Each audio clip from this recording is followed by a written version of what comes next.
नमस्कार, मैं हूं मनोराज सक्सेना। राजनीति में आपका स्वागत है। राजनीति में आज बात आरबीआई की तरफ से किए गए ऐलानों की। कोरोना वायरस से अर्थव्यवस्था बुरी तरह से प्रभावित हुई है। इसे वापस पटरी पर लाने के लिए रिजर्व बैंक ऑफ इंडिया ने आज कई बड़े ऐलान किए हैं, जिनमें से सबसे बड़ा ऐलान रेपो रेट में कटौती है। इसके साथ ही उन्होंने जानकारी दी है कि मौजूदा वित्त वर्ष में ग्रोथ रेट नेगेटिव रह सकती है। उन्होंने ये जानकारी भी दी कि पिछले 2 महीनों के लॉकडाउन में आर्थिक गतिविधियों के ठप रहने से कितना नुकसान हुआ है।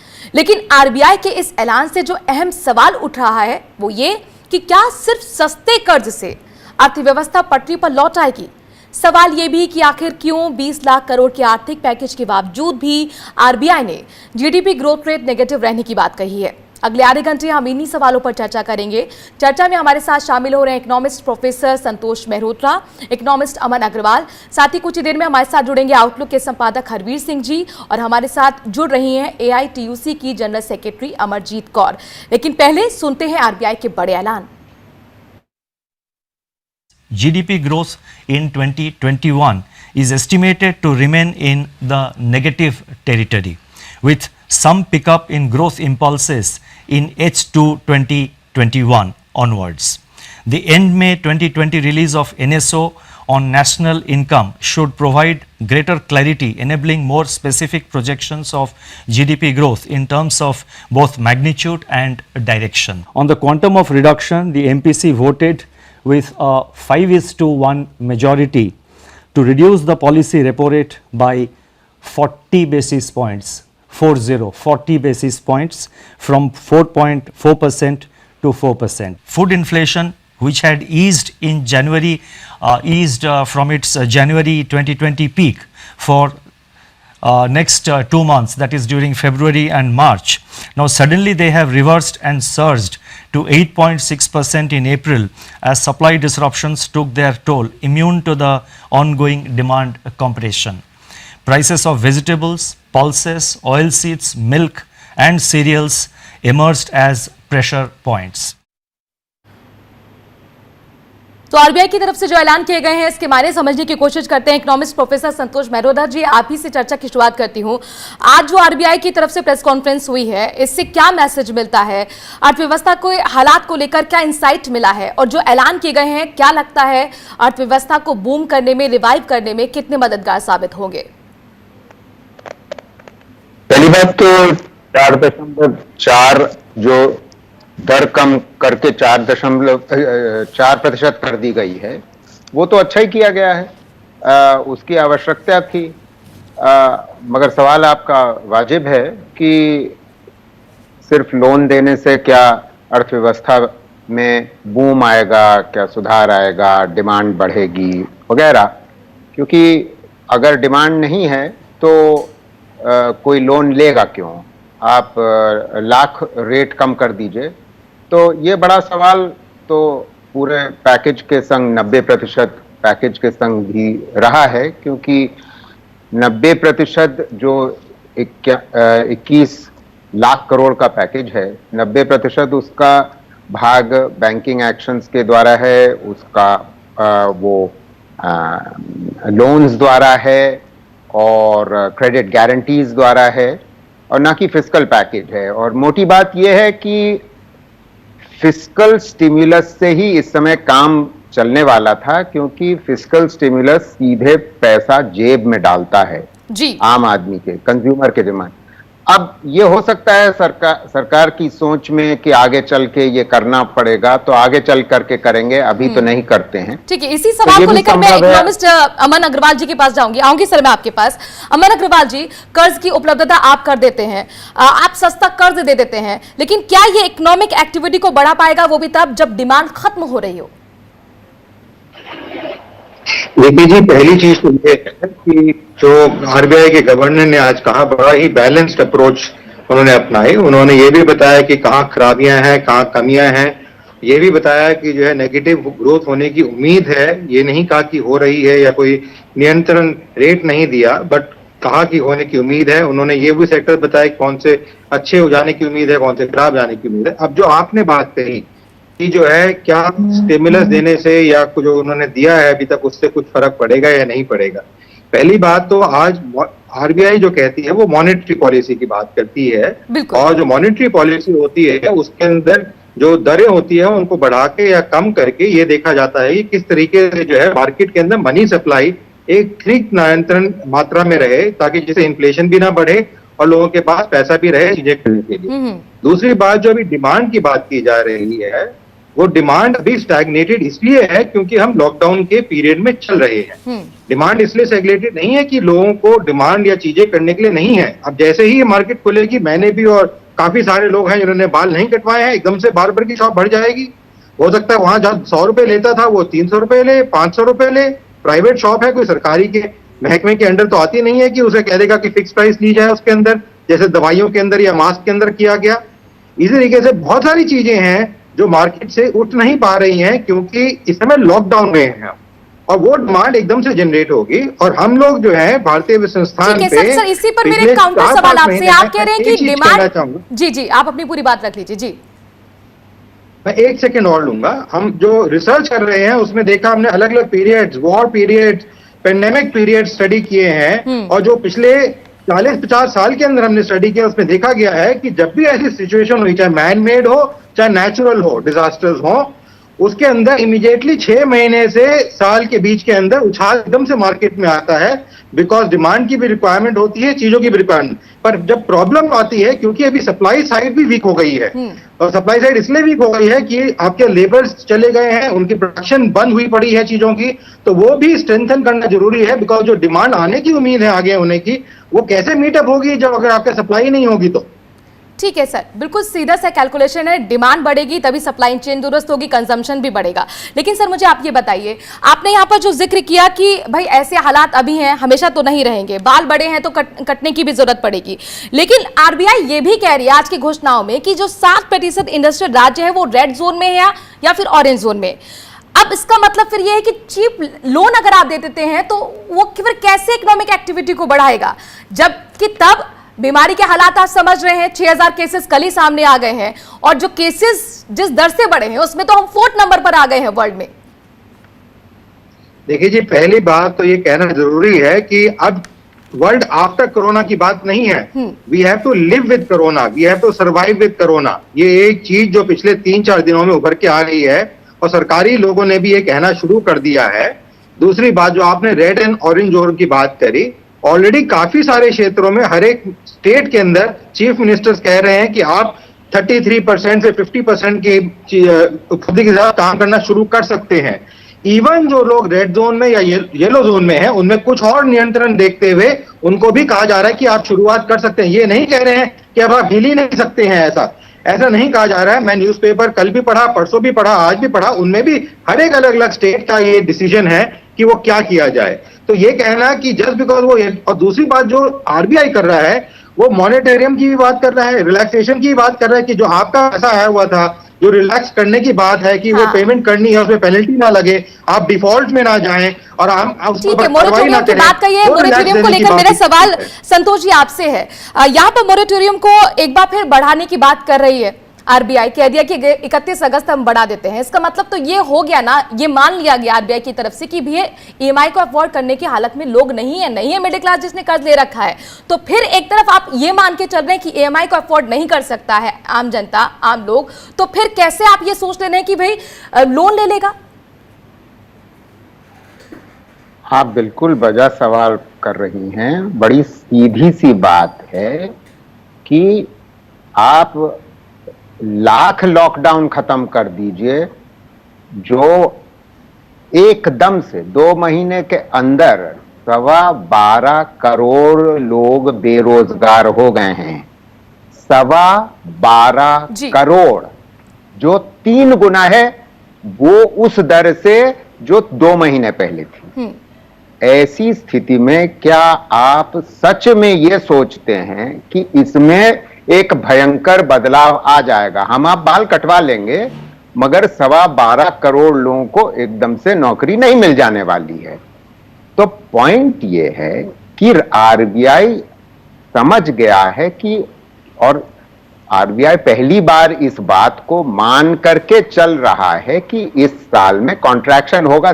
दुनिया कह रही थी कि भारत में कॉन्ट्रैक्शन होने वाला, 2 महीने से लोग कह रहे हैं, आरबीआई आप मान रहा है बहुत अच्छा कर रही है। और तो इससे ज्यादा अहम बात मुझे लगता है, देर आए दुरुस्त आए, आरबीआई ये भी कह रही है कि 22 में, फाइनेंशियल ईयर 22 में, ये तो 21 का हो गया, 22 में जो दूसरा 6 महीने का भाग होगा, 6 माही होगी, उसमें रिवाइवल होने की संभावना है। यानी कि आज से लगभग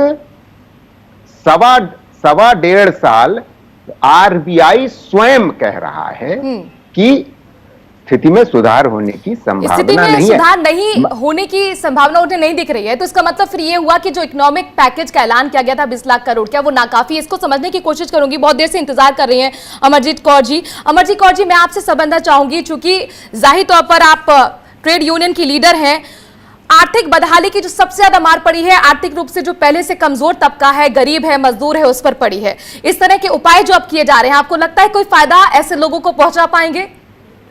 नहीं, जो फायदे पहुंचाने चाहिए थे वहां सरकार चूक चुकी है। जो बिल्कुल दिहाड़ीदार थे, रोजमर्रा वाले थे, स्वतः रोजगार थे, वेज के ऊपर रिलेटेड थे, फैक्ट्रीज में काम करते थे, दुकानों पे काम करते थे, या कुलीगिरी करते थे, या ई रिक्शा चलाते थे, या रिक्शा चलाते थे, या ऑटो चलाते थे, या ओला चलाते थे, या उबेर चलाते।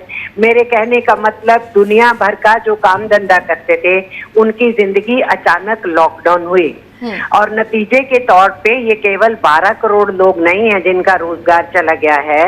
जो हमारा असंगठित क्षेत्र का मजदूर है 50 करोड़, वो बुरी तरह से चपेट में आया है। 4 करोड़ चपेट में नहीं आया।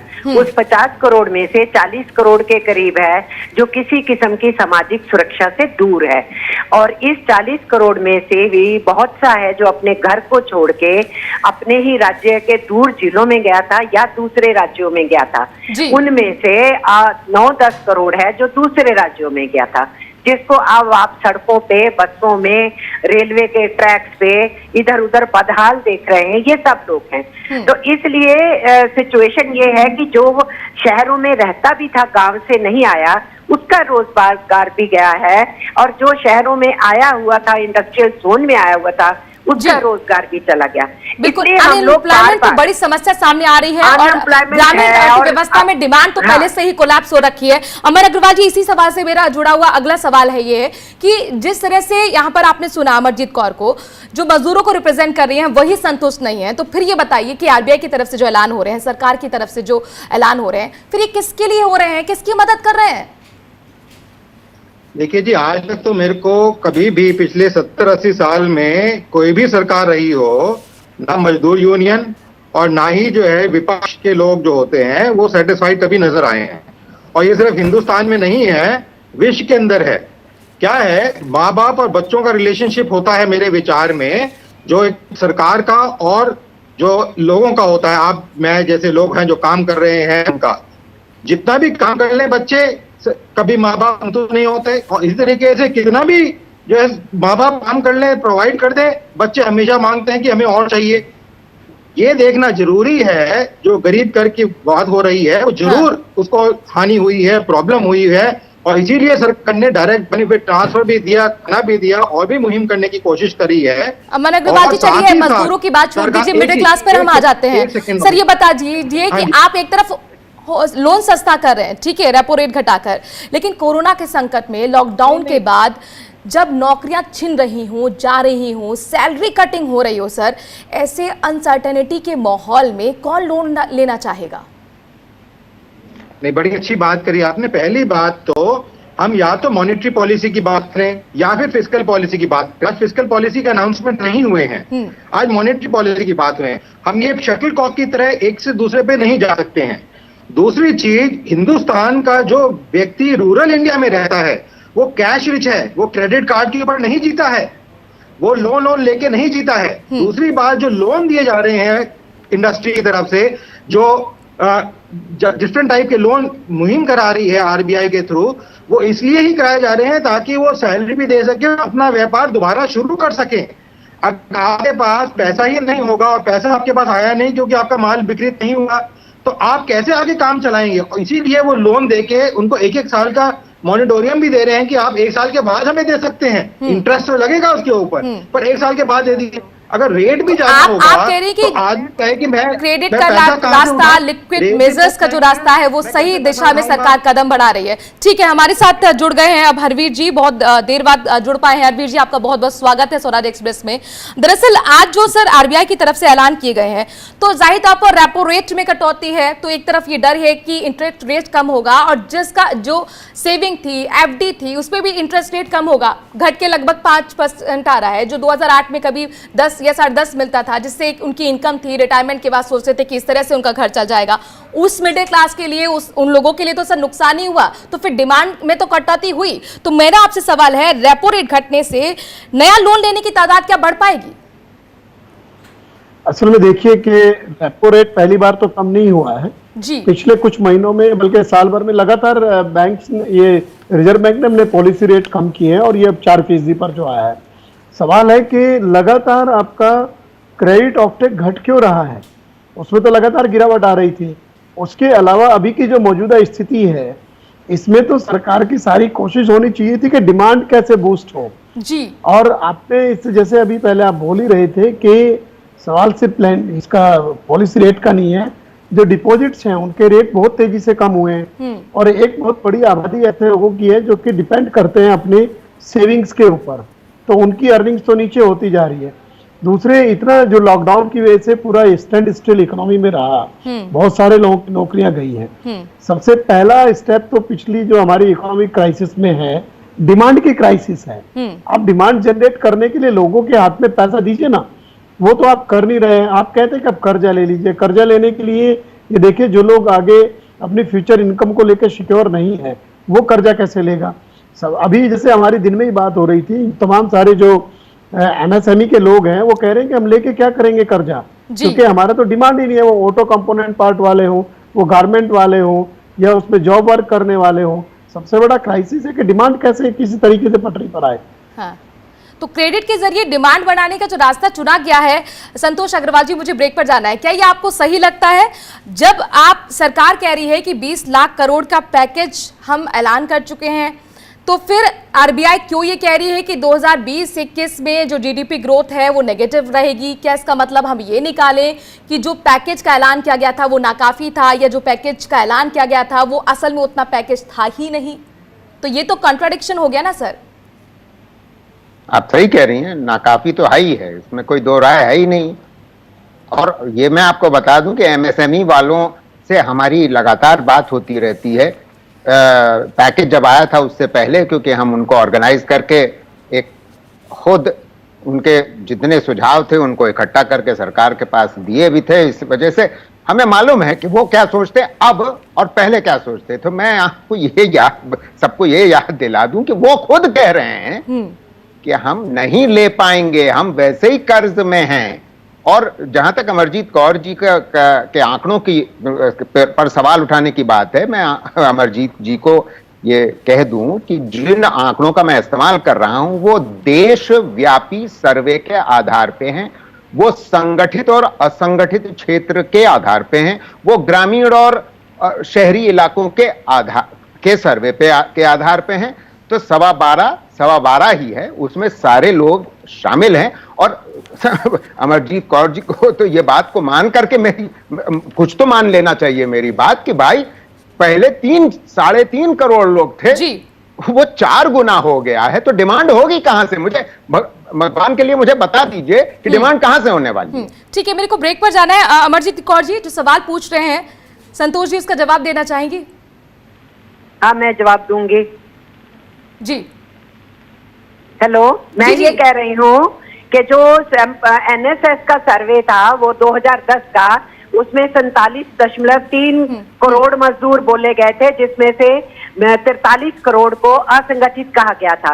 और अब 10 साल के बाद 1.25 करोड़ प्रति वर्ष नया ऐड होता है जॉब मार्केट में। तो मैं उसको जोड़ करके बोल रही हूँ, मैं बहुत कम साइड में बोल रही हूँ, मैं 57 करोड़ नहीं बोल रही, 54 करोड़ बोल रही हूँ। इसलिए 47.3 करोड़ तो सरकार का एनएसएस सर्वे है जिसके ऊपर पूरे देश के अंदर आंकड़े बनाए थे।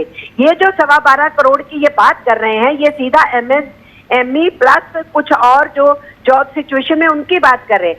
मैं जॉब वाले ठीक और है सर, जॉब के पैकेज को लेकर इर्द-गिर्द मैं बहुत देर से सबकी जी बात नहीं, कर रही हूं। माफ करिएगा नहीं, इसलिए वो नहीं माफ है। करिएगा नहीं, इसलिए ये जो पैकेज आप गलत की फरमा रही बात हो हैं। रही आपको है, क्या मालूम कि मैं किस आधार पे कह रहा हूँ? आपको क्या मालूम कि मैं किस आधार मुझे पे कह नहीं रहा मालूम हूँ? आप मैं किस आधार पे कह रहे हैं। 2020 पर के आप मैं मजाक उड़ा रहे 2020 हैं के कि मैंने 54 अप्रैल करोड़ क्यों बोला, मैं उसका अप्रैल जवाब दे के रही हूँ। सर्वे के आधार पे आपने कह रहा कह दिया हूँ कि जो मैं कहाँ से उठा के लाई देशव्यापी है, आंकड़े। देखिए, एक-एक संगठित करके है, बोलेंगे तो असंगठित दर्शकों तक क्षेत्र आवाज को जाएगी, सारा समझ में मिलाते भी हैं। आएगा। देखिए, अरे मुझे ये ब्रेक दिन के लिए यहाँ रात पर का रुकना मेरा है। उठने ब्रेक पर बैठने जाने का के काम बाद है हुजूर। हम इस पर चर्चा करेंगे कि देखिए 2008 में जब मंदी आई थी तो भी इंटरेस्ट रेट कम कर दिया गया था। उसमें क्या किया था, कॉर्पोरेट के जगत के जो लोग थे, जो प्रोमोटर्स थे कंपनी के, उन्होंने बॉन्ड खरीदना शुरू कर दिया था, शेयर खरीदना शुरू कर दिया था, बजाय प्लांट लगाने के या फिर जो सस्टेन करना चाहिए था एम्प्लॉयमेंट उस पे। तो क्या इस तरह की स्थिति तो नहीं आ जाएगी? चुनौतियां भी क्या बची हैं, ये हम समझने की कोशिश करेंगे। एक छोटे से ब्रेक के लिए रुक रहे हैं, जल्द हाजिर होते हैं।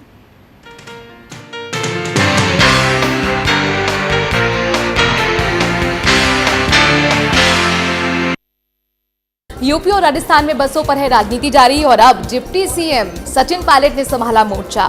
कल से राजस्थान की सड़कों पर दौड़ेंगी रोडवेज बसें और भी होंगी बड़ी खबरें। देखिए स्वराज राजस्थान में शाम 7:30 बजे। स्ट्रीम कोई भी हो, बेस्ट करियर ऑप्शन के लिए है Bhabha university. Best faculty, world class infrastructure, scholarships, high tech labs, 27 acre of lush green campus, hostel facility, admissions open for engineering, pharmacy, dental, computer application, management and agriculture. Bhabha University at Hoshangabad Road, Bhopal. Call 91650 25500.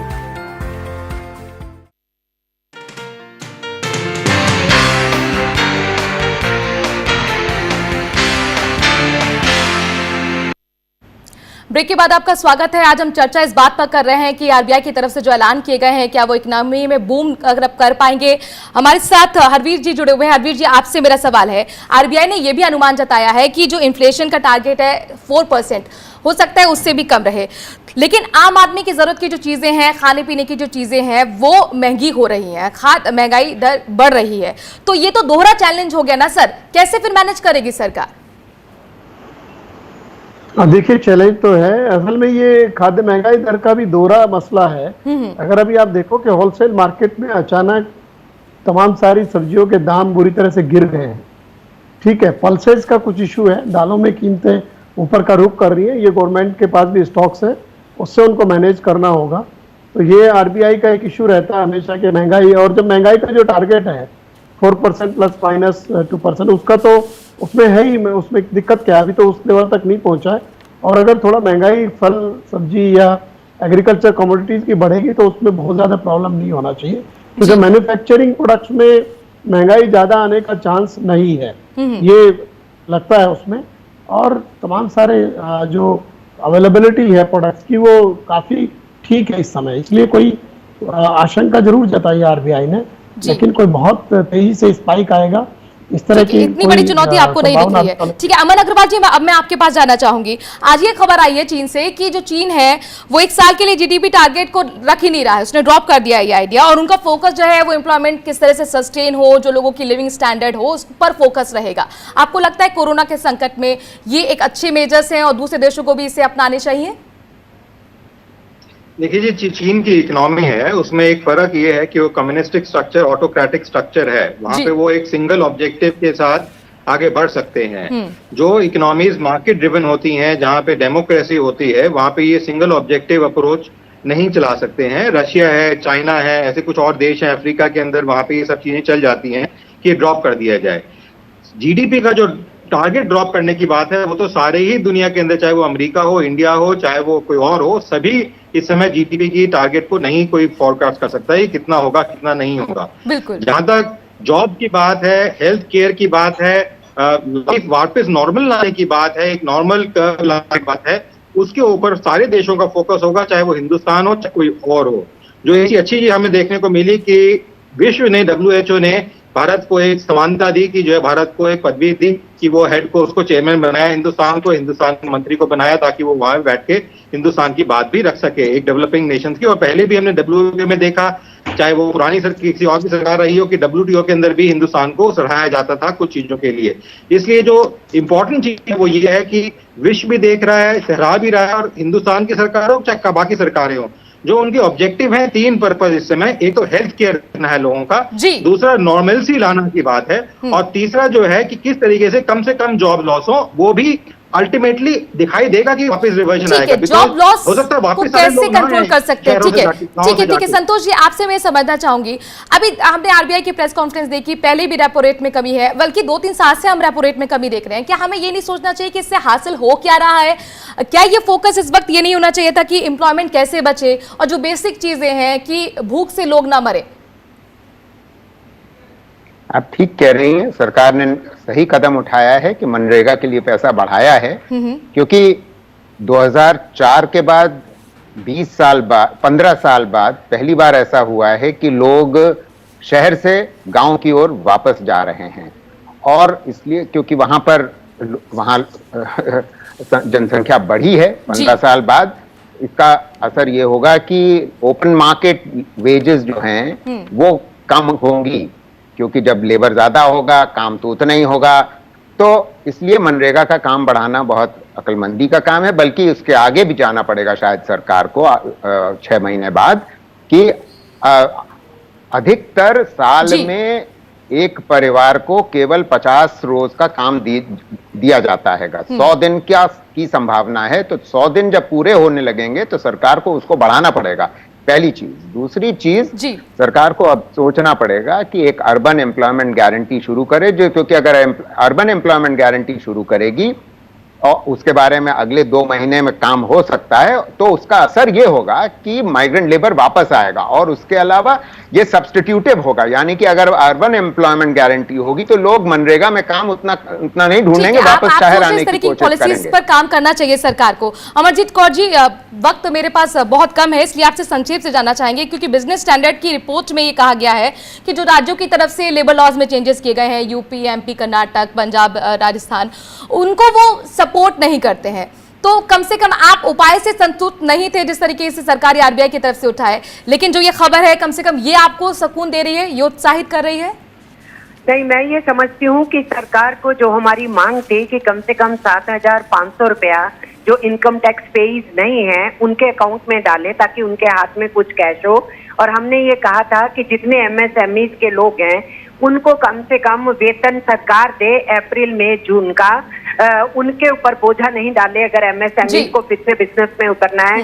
तीसरी बात हम ये कह रहे थे कि FCI के गोदामों के मुंह खोलिए। लेबर मिनिस्ट्री ने तो सपोर्ट तय किया है, उम्मीद करते हैं कि केंद्र इस पर कुछ आगे बढ़ के काम करेगी। वक्त मेरे पास कम है। जी क्लोजिंग कमेंट आपसे अमन अग्रवाल जी, आपको क्या लगता है, चूंकि हम 2008 का जिक्र कर रहे थे जिस तरह से, वो मेरा अभी सवाल रह गया है, जब मंदी आई थी तो इंटरेस्ट रेट जब कम हुआ तो उसका फायदा कॉर्पोरेट जगत ने उठा लिया, लोन लेने में, वो बॉन्ड खरीदने में या शेयर खरीदने में। तो कैसे सरकार इंश्योर करेगी कि यहाँ पर एम्प्लॉयमेंट सस्टेन कर पाए इस तरीके की कॉर्पोरेट जगत?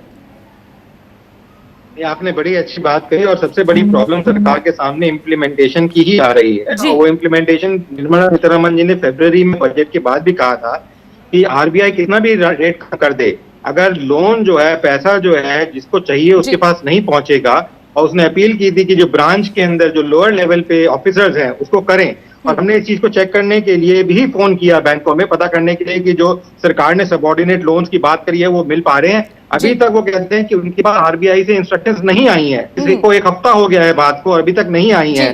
तो इस चीज को देखना जरूरी है कि इम्प्लीमेंटेशन के लिए जो धरा पे लोग हैं, जो लोग जिनसे पैसा मिलना है, पैसा करके काम करना है, आपको सरप्राइज होगा MSME सेक्टर 20-20, 30-30% पे लोग लोन उठाता है ओपन मार्केट से, तो वहां पे 4%, 3% पे क्यों नहीं उठाएगा? वो उठाने को तैयार है, पर जो देने वाला ऑफिसर है अगर वो ही नहीं देगा तो चाहे सरकार में बैठे, मंत्रालय में बैठे या कहीं भी बैठे काम करना चाहे, यानी कुल मिलाकर इन चीजों को भी सरकार को ध्यान देने की जरूरत है।